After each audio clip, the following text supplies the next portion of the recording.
Вот наш дымоход. Вот пламя вырывается. Чтобы Очень оно, хорошее довольно-таки пламя, я могу сказать. чтобы оно сильно не выглядывало, мы чуть-чуть прикрываем дымоход. Любым подручным средством.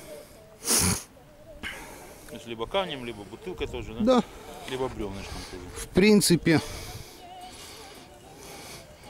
можно сделать вот так.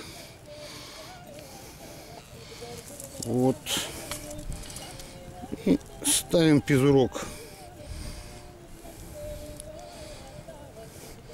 Можно немножко подсыпать. Таким образом мы уменьшаем тягу. Вот. Вот такой у нас.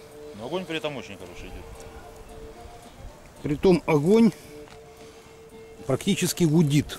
То есть это практически Температурка очень хорошая. горно. Горн кузнечный.